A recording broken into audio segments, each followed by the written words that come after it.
Daniel Odhiambo, who is running as MP in Ugenya constituency. Ugenya has a rich history, and this is where we want to fit our new, we would say, kid on the block. He's a young man who is very energetic, is very enthusiastic, and is out to change Ugenya, which is in Sega. But when I become the Member of Parliament, I'm going to put the office of the Member of Parliament in Ukwala. So it will be relocated from Sega so that we can be able to serve our constituents well. Because you see, sometimes when people come from West Ugenya to Sega, it's a bit far. Yes. And now when I have an office in Ukwala, I can be meeting people from Ukwala and West Ugenya.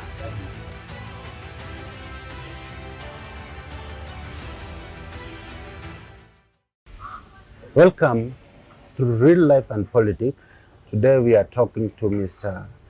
Daniel Odhiambo, who is running as MP in Ugenya constituency.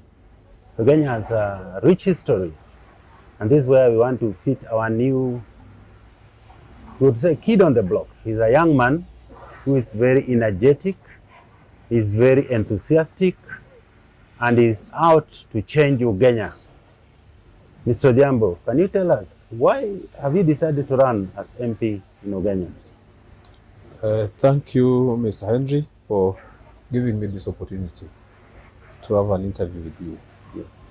First of all, maybe before I even say why I'm running for the MP of Ugenya, I can just give you a brief history of the person Daniel Odhiambo.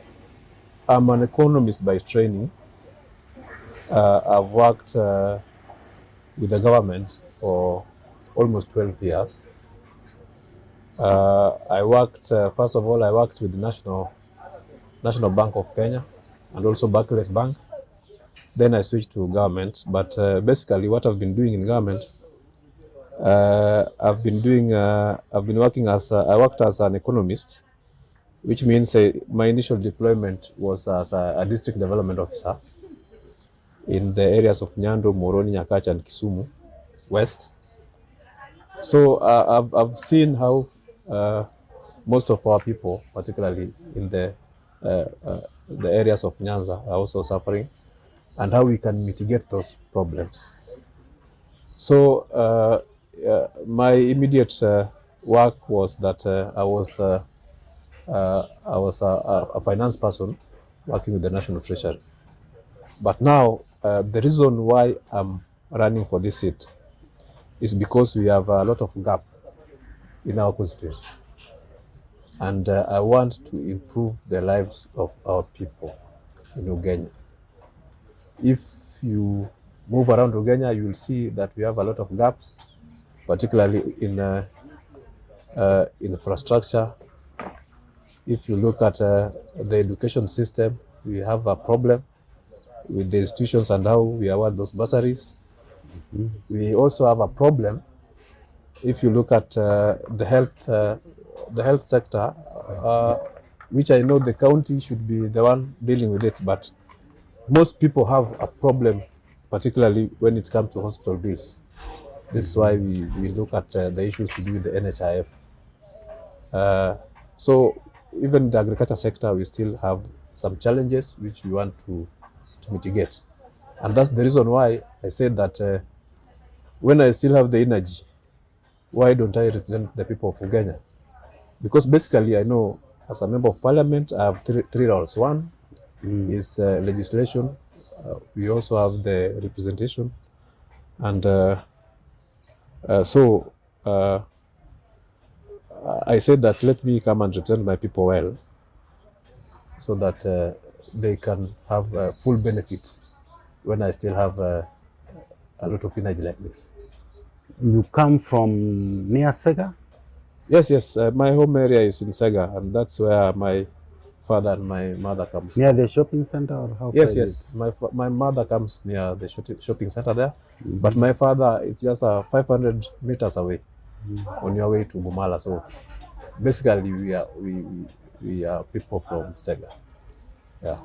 So how do you plan? One of the problems we have with MPs is that the visibility. You have to have visibility at the local level and at the national level. How do you plan to improve visibility?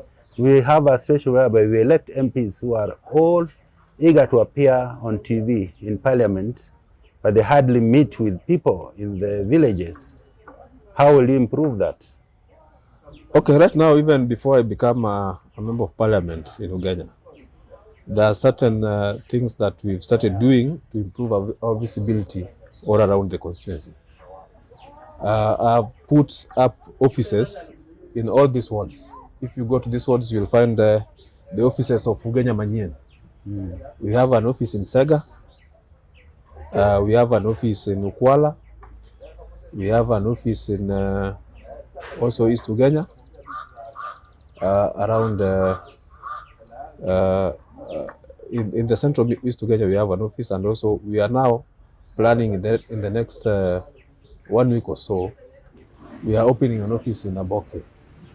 So basically, we are devolving the services further to the people of Ugenya.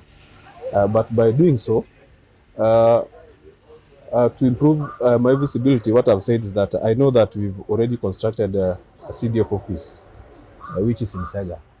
But when I become the member of parliament, I'm going to put the office of the member of parliament in Ukwala. So it will be relocated from Sega so that we can be able to serve our constituents well.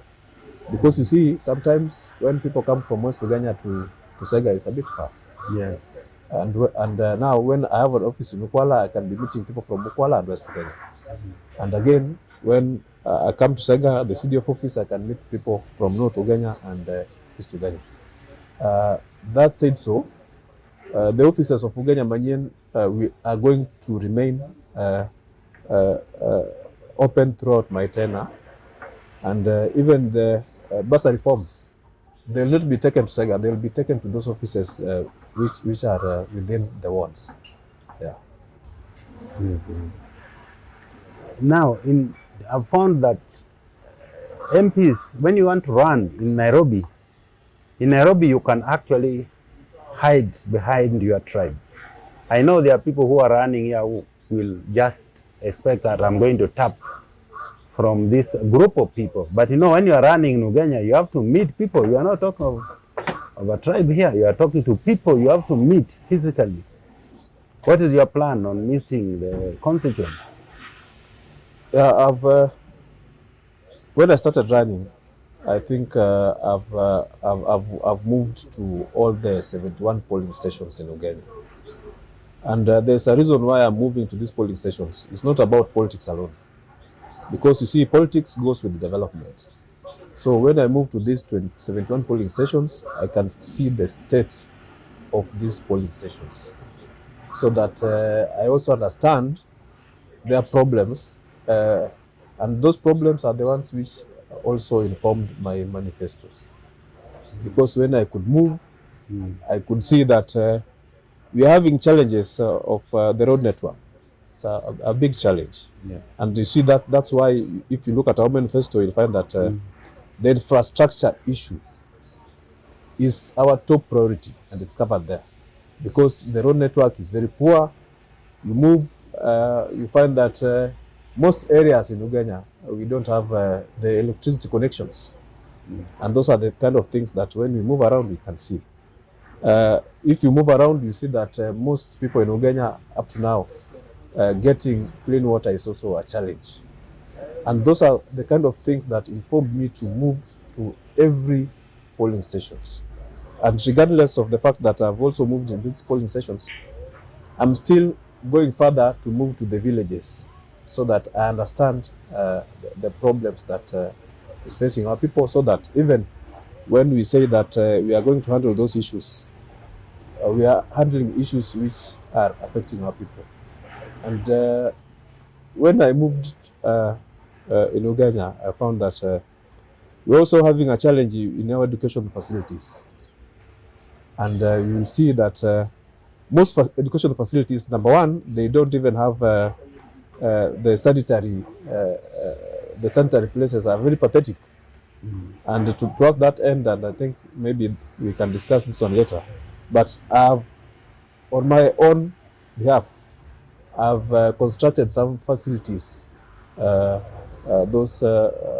toilets, we've done them. If you go to Komoro school, you'll find that we've done those facilities. If you go to Undine, you'll find that we've done those facilities. If you go to Magombe, you'll find that we've done those facilities. So, apart from the normal politics, we are doing politics of development. And I think it is high time that our people are also empowered so that we don't remain in that culture where when it's election time, people give some token to our people. But now, after elections, the state of our people remain the same. And that's what I really want to change when we finally finish these elections. And when I talk about the school infrastructure, even the buildings are a lot dilapidated. But again, the thing that we want to focus on in education is the bursary system. That's why I'm saying that once I'm elected the Member of Parliament for Ugenya, first of all, we want to look for these kids who are going to day school. And we will not be giving them 5,000 Kenya shillings. We'll be giving them 10,000 Kenya shillings so that they can pay, it can pay for their whole year in school. And you see, by doing so, we will be curing two things. One is that our students will not be sent away for school fees, so that they will have ample time to study and perform well. And number two is that these local schools, which are in Ugenya, will receive some substantial amount of money. And this money will help them to do their feeding program will not be interrupted. And also, if they have some few facilities which can be improved, of course, they can also improve those facilities, regardless of the infrastructure facilities that I will be putting in place in the education sector. We have seen situations where some people are lining up to receive 2,000, long queues. How much are parents receiving in bursary in Ugenya now? In Ugenya, currently? Yeah, currently, that's why I said that we are looking at some gaps which are there in the education system. I know that there's a scholarship which is given to bright students currently in Ugenya, which is not a bad idea. But again, our students who are going to local schools are greatly disadvantaged. And majority of them are the rural poor, which we should be empowering. So that I'm saying that that scholarship will continue. But again, we have to look at these people who are going to local schools, because currently they receive 5,000 shillings, sometimes 3,000. The people are going to local schools, secondary schools. Yes, and you like see, Ndenga and so on. Yes, and most of them are the ones who don't even have food in their homes, you see. So you don't have food, you also sent away to get the school fees. Where do you get the school fees? That's why I'm saying that we must review the scholarship system, so that even if we give the scholarship to the bright students who are going to national schools, these students who are going to our local schools must also get the scholarship, because their scholarship is not much. It's 10,000 and they finish a year. So that is the scholars. Yeah, the scholars. And that one must be my major priority. You can meet that. Yes, definitely. No. Yeah. Okay, now we are in a very tricky situation. Most of the politics in Nyanza is at a turning point. And then we have a number of candidates. Then we have the Azimio thing. Right now, the voters must decide between president, senator, MP, MCA. And the irony is that they are all in Azimio, in some places, you see? How will you maneuver all this? I think we should not have a big problem as regards to the Azimio, whether Azimio or ODM. But let me say this. Every party has also its owner. Yeah. And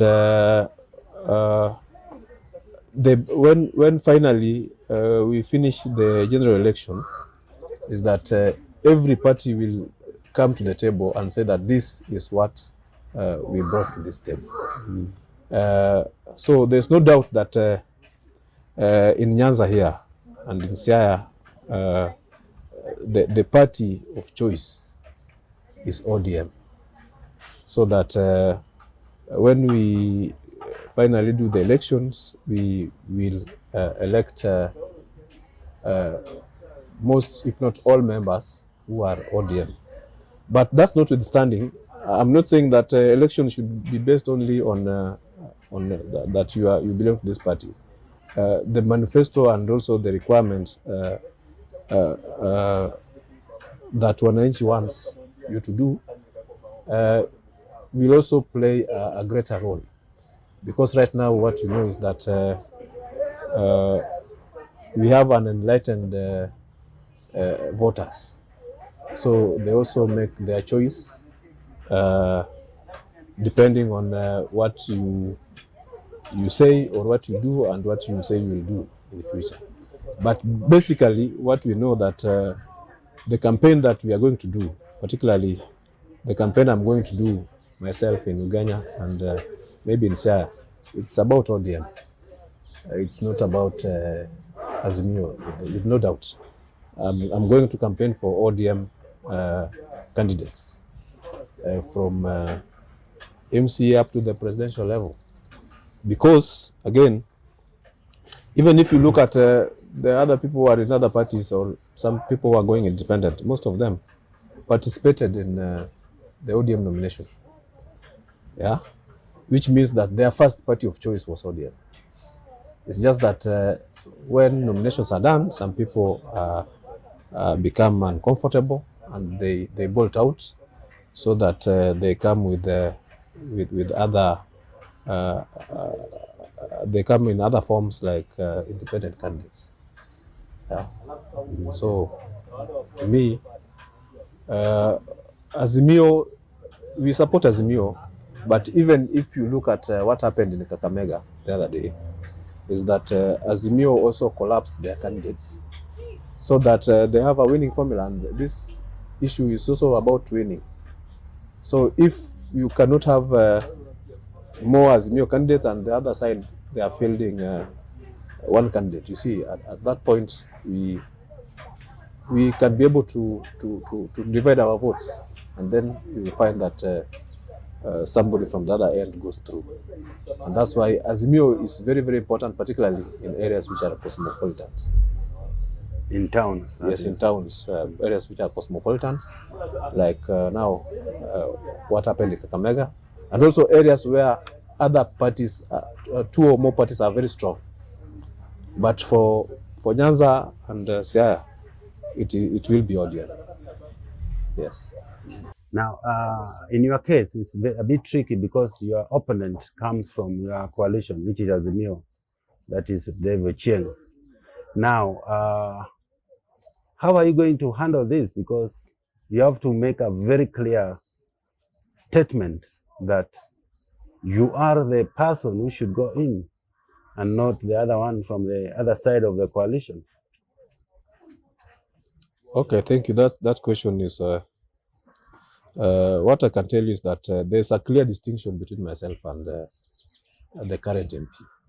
Yeah, and our clear distinction is in terms of also our manifestos and what we want to do to our people. If you see what maybe the current member of parliament is doing, some of the things that he's doing are short term. Yeah, they are not permanent solutions. They are short term things like, let's say, giving seeds to farmers, which is not bad, it's good, but it's a short term thing. You cannot give seeds every day also. Okay, so if you look at our manifesto, we have long term things that we have to do. particularly if you look at the manifesto, I have 5 key points that I want to look at. One Yes, is infrastructure, that I think I said earlier. The second, I want to look at education, where I look at bursary issues. The third issue that I want to look at is the health sector, where I will look at the elderly, the most, and also we have the disabled people, and also we have widows who are suffering. We give them NHIF cards. That's notwithstanding that we know that Raila Amolo Odinga is going to be the president of Kenya, and we will have Baba Care. But we are saying people will not have Baba Care, we'll give them NHIF cards. We want to look at the area of agriculture, and when we look at the area of agriculture, we have to make it sustainable. Yeah, because we know that we usually get subsidized seeds like the ones that are brought in Ugenya from the government. But what we need to look at, we need to get the subsidized seeds. We also need to get subsidized fertilizer to our people. And also we know that we have a category of people who solely depend on agriculture, but they cannot even cultivate their farms. That's the reason why we have an intention of looking at ways of getting a few tractors so that they can till their land, so that we have food. Yeah, and in our agenda, lastly, we look at the issue of empowerment. And empowerment, we basically look at issues to do with the women and also men and also the middle-aged. But what we want to do, we know that we have several groups, women groups that are around. We want to ensure that these groups are registered. These groups have also bank accounts, and if that is so, we can assist them with having table banking so that they can sustain themselves. You know, when we help those groups register, and we help also those groups to be sustainable, even if they get some seed capital from myself, they can be able also to get some capital from the government and also NGOs which are coming to Ugenya. And you know, most organizations will only deal with you when you are registered. And in terms of youth empowerment, I think basically and largely in Ugenya, the CDF the CDF projects, we are going to do something called labor-based contract, so that most of our young men they will be able to get employment and income from the projects that we will be doing in Ugenya. Currently, if you see what is happening in Ugenya, most contracts are even done by people who are not coming from Ugenya, and if they are done by people who are in Ugenya, they are done through proxies or family members of people who are working in the CDF codes or the CDFs, and we know that's the kind of things which are happening, and that's why we are saying that we need to give the young people of Ugenya also an opportunity to grow as contractors, so that we can uplift the livelihood of many people, not just as few clique of individuals who will be benefiting, and other people are just watching. Yeah, there have been cases where people say that Ochieng has done a lot in Ugenya. I think they built the TTC? Yes. The Forestry College? Yes. And Polytechnic. Yes. How do you plan to improve this? Yeah, we must appreciate that these projects were done when he is the member of parliament, which is good, and we need so many projects like that to come to Ugenya. And by the way, as we speak now, I've also lobbied for 2 markets which are going to be built, and I think the tenders have already been awarded. Which markets? And this market, one is Jera Market, and another one is Sega Market Phase 2. Yeah, Jera Market will be built by, I think, a cost of 27 million, and Sega Market the cost is 17 million.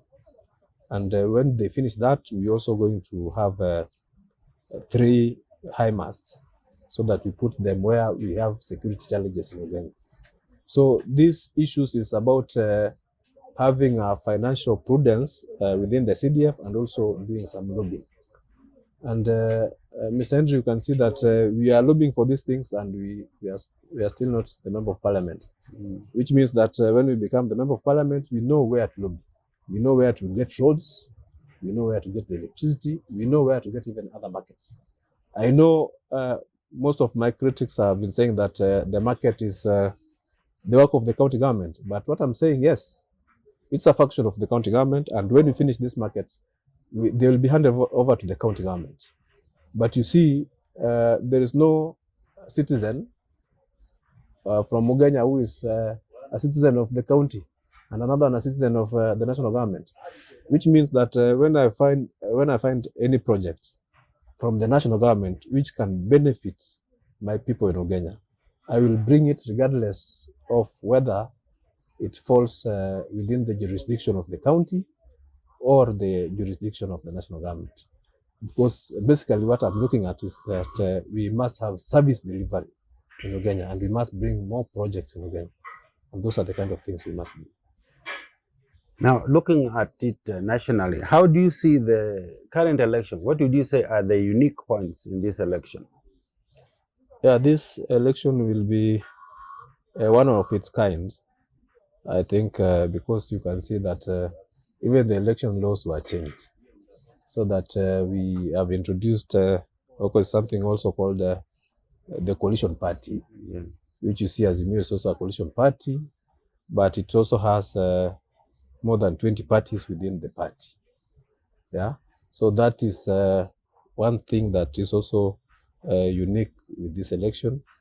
The second thing that is unique with this election is that you can see that the right honorable prime minister, who is going to be the 5th president of Kenya, is also being supported by the sitting president. Yeah, and the deputy president is not being supported by the incumbent. So you see, there's a lot of dynamic, and for the first time, you realize that the right honorable prime minister is also going to get a substantial voting block in central Kenya, which has not been the case earlier. Which means, and you can see, there are a lot of things which are changing. So this election, it's going to be one of its kind. But our prayer also, and my prayer is that we are also going to work very hard so that the voter turnout to be very high, particularly in Ugenya and Nyanza, so that also Raila wins with a huge margin. Because we don't want this election also to go to a runoff. Yeah, so that's why. So basically, what I'm seeing in these elections is that it will be generally a peaceful election, because we find that all the camps have supporters in almost all regions except a few regions, which means that the election will be generally peaceful. That's what we're praying for. What would you say are the main causes of the big split in Kenyan politics, whereby during election time it is so bitter?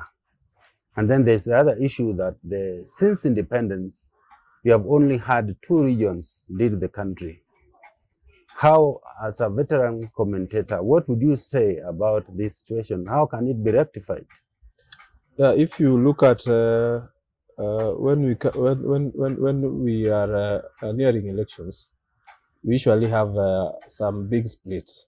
And if you look at the split, basically is for personal interests, except for Raila Amolo Odinga, who doesn't look at the self-interest. You looked at what happened recently with the Maendeleo Chap pretending to come out of Azimio, and also the Power Party, the one for Amason Kingi, also trying to say that they are coming out of Azimio Party. And basically it's just about self-interest. Because when they went to the other side, they were being promised positions.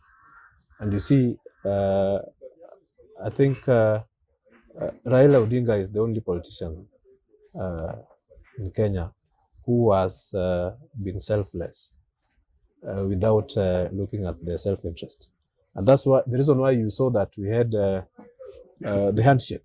Yeah, if Raila Odinga was not a selfless politician, he could not have agreed to the handshake. Rather, he could have said that let the presidency of His Excellency Uhuru Kenyatta just fall so that he can take advantage from that point. But because he is also a peace-loving person and is selfless, that's why you see that he has the principles which he has stuck with from when he started his politics.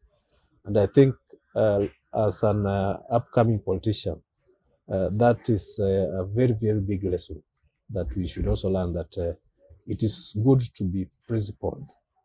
And you know, God's time is the best. Now, this is the God's time which has come, so that Raila Amolo Odinga will become the president of Kenya. Yeah. Now, when you look at our neighbors, in particular Tanzania, we had Julius Nyerere as the first president. Then we had Ali Hassan Mwinyi, second president. Third president was Mkapa. Fourth president was Kikwete. And fifth president was Magufuli, John Magufuli. Yes. Who was now replaced by, on his demise, by Samia Suluhu Hassan. Yes. Now, these people represent all parts of the country. Nyerere came from near Lake Victoria. Mwinyi came from the island, Zanzibar, and so on. Kikwete came from Tanga, and so on. Mkapa came from the mainland. But in Kenya, we have a situation whereby only 2 regions have led the country since independence. How can this be rectified? Okay, basically, you see, this one came because of greed for power. The 2 regions which have tested the presidency, they have known the benefits which come with the presidency. And you see, that's the reason why sometimes they find it difficult to let go. So basically, it's an issue of personal interests.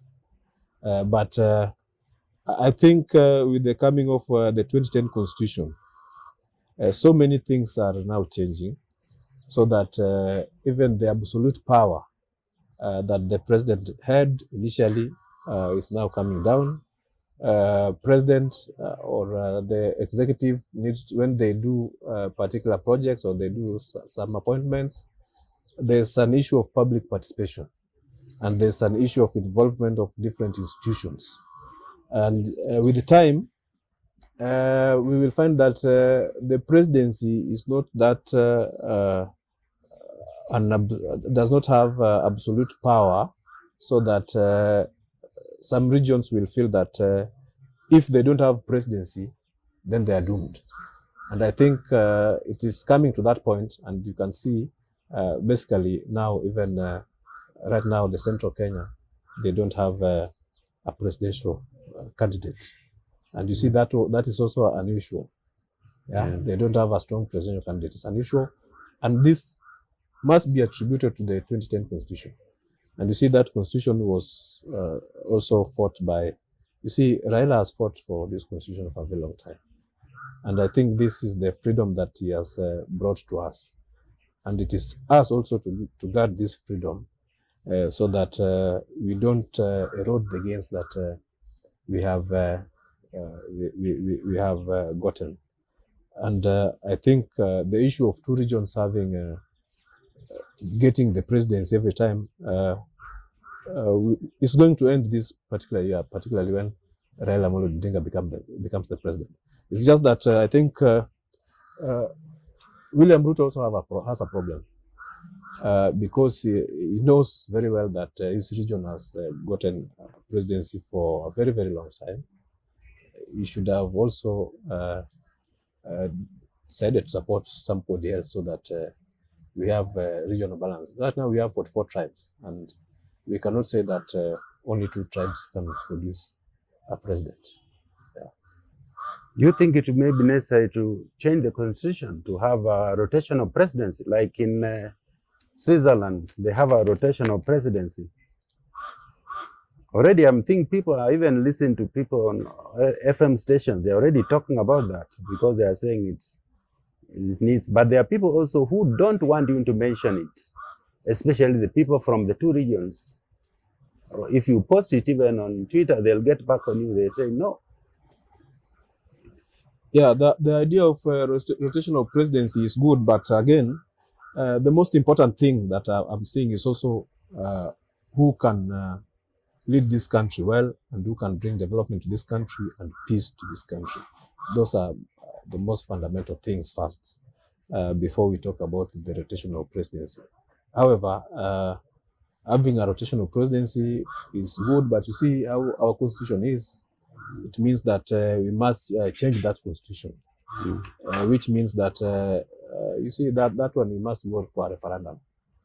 And Henry, if you look at maybe the complexities of our tribal arithmetic in Kenya, that one will only pass when we have maybe we've had a good voter education, so that people also understand why this presidency should be rotational. But otherwise, I think with our 2010 constitution, that even now in the public service, when you hire, you look at the regional balancing. I don't think if that issue of having presidents even in the future will be a very, very big issue, because the powers will be devolved to different institutions. It's just that maybe what I think is that the powers of the presidency should be devolved more and more, so that we don't have a lot of anxiety and a lot of fighting when we come to the general election. Because you can see there are some countries where even the president can even walk in the streets, or he can even ride on the streets. Ride a bicycle. Yes. But you see now here, I think our politics is a bit different in that even a member of parliament cannot walk on the streets. Yeah. So you can walk, yes, you can walk in the streets, but you see there will be a lot of commotion, a lot of what. But that basically is because most of our people are not economically empowered, and that's what we need to do. When finally our people are economically empowered, even when you walk on the streets, people are busy, they are going to their workplaces. Yeah, you can even go and talk to people in their workplaces, their factories. Yeah, because everybody is time conscious. Yeah, most of the issues that arise when we walk in the streets is that most of our youth and maybe our people in Kenya, most of them are idle and they don't have work to do. So when people don't have work, they're idle, and that means the income is also very low. So when they see a politician, they see like the politician is the one who can solve all their problems. Or the Gonya business. Yes. So yeah, but those are the things we should try and change a bit. And that's why I said, for example, when I become the member of parliament in Ugenya, there are some small factories which can be set up. You don't need to wait for the big factories. For example, when I was just looking at the issue of when students are going back to school, the cost of school uniform is very high. And you see, the teachers are directing, maybe the teachers also, schools are directing parents where to buy those school uniforms. And you see, in Ugenya, we have so many tailors. We can set up a room where we have even 30 tailors, and they start with the school uniforms for Ugenya at a cheaper cost, and we employ the people in Ugenya so that they start having that. You see, that is a factory already, because you'll find that schools in Ugunja will come there to make their school uniforms. Schools in our neighboring like Matayos, they come and make those school uniforms in Ugenya. And by doing so, we'll have created the first factory, for industry, as the case may be in Ugenya. So we can do it small bits, because I'm saying this because even if you look at Cambodia, which they are mainly surviving on garment industry. It's about producing those garments, and these are the things which we can also do local. The apparels which are being produced in Cambodia are sold world over. And you see, if we can empower people, we can also produce those apparels, and we also sell them. We start locally. In fact, we start in Ugenya, we do it in Ugenya, then we do in Nyanza region, then we expand. And I think if we do that, we will be reducing this issue of when you see maybe a politician, you think that they can solve all your problems. Yes. Now, it's good you took us back to Ugenya, because now we have to conclude in Ugenya. Yes. Now, there is, when you go to neighboring areas of Ugenya, if you go to Funyula or Bomala, you'll find the shopping, the markets. You are very keen on markets. Those markets have cobblestones, and right now, like at Funyula, the streets are actually tarmacked. Yes. Even Bomala. Yes. But if you came to Sega or Ugenya or Ukwala, you're unlikely to get any market that is well designed. Yes. Yeah. Are you planning anything about that? Because markets are very important, because that's where all the people meet. Like Aboke. Aboke is a big market. Yes. Yeah. Yeah, as I said, the issue of markets is a devolved function, and regardless of that, we have cases where the national government intervenes to bring those markets under different state departments, and that's the reason why you see I lobbied for the two markets, for Jera and Sega market. But the next phase, I'm going to lobby for Ukwala and Aboke, because those are also big markets. So, but as we lobby for these markets, we are going to lobby for several things. Lobby to get what? To get the markets built. Yeah. Because these ones I'm basically lobbying from also the national government. But you see, I think when we finally get to office, we also need to sit down with the governor and all leaders as who comes from SIA, so that we can also reprioritize what we are doing, regardless that the funds that are coming from the national government to the county might not be sufficient to do all markets, but there are also enough to do a few markets. So this lobbying, it's two-way.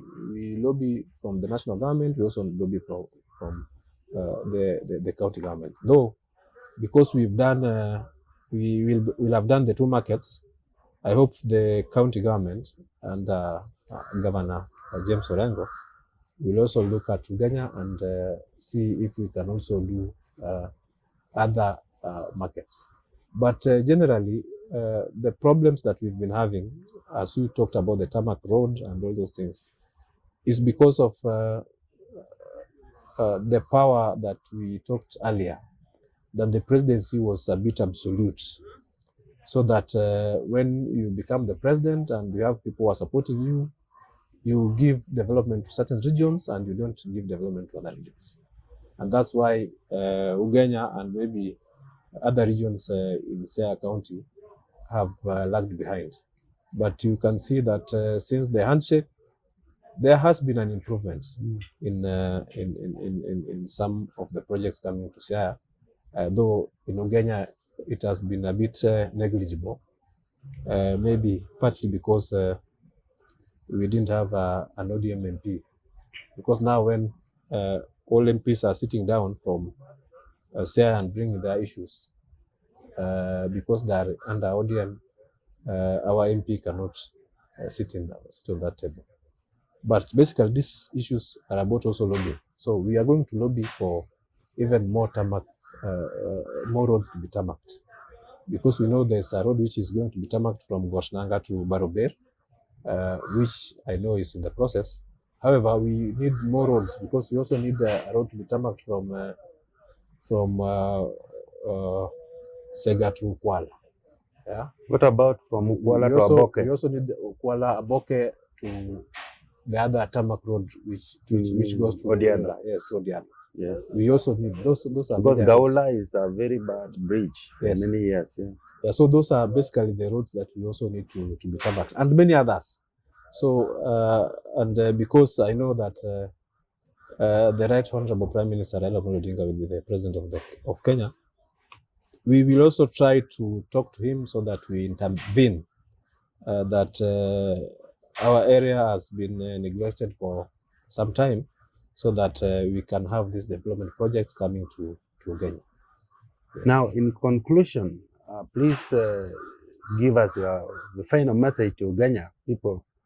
We have less than 100 days before become the new MP of Ugenya.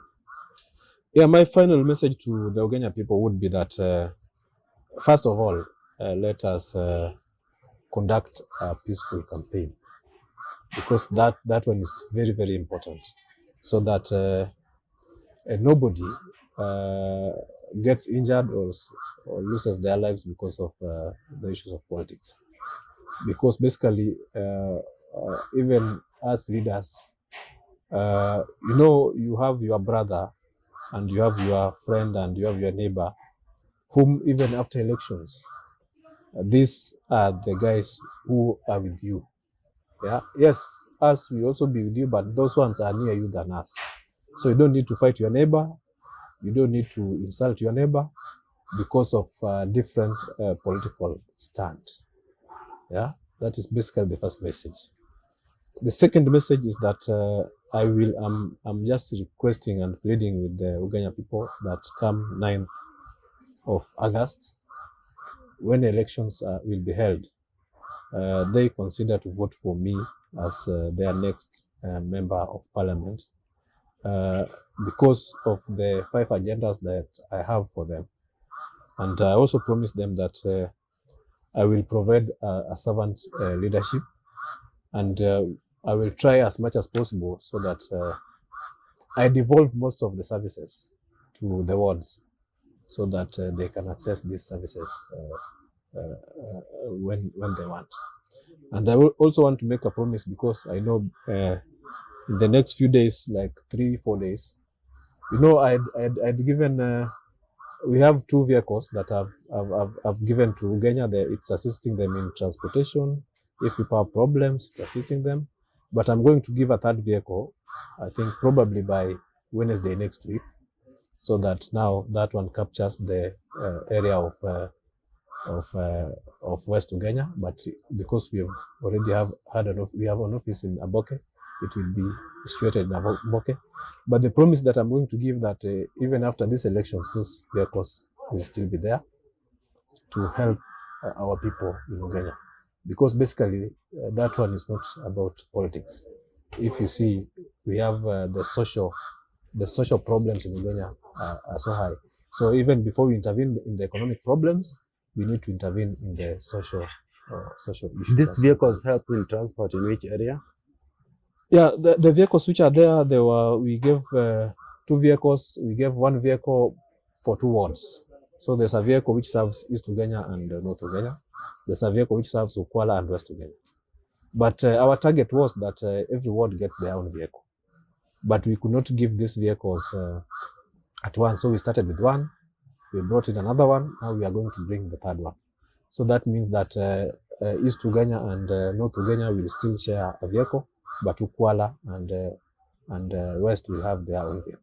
But in time, we will get a vehicle so that North and East also they have different vehicles to ride.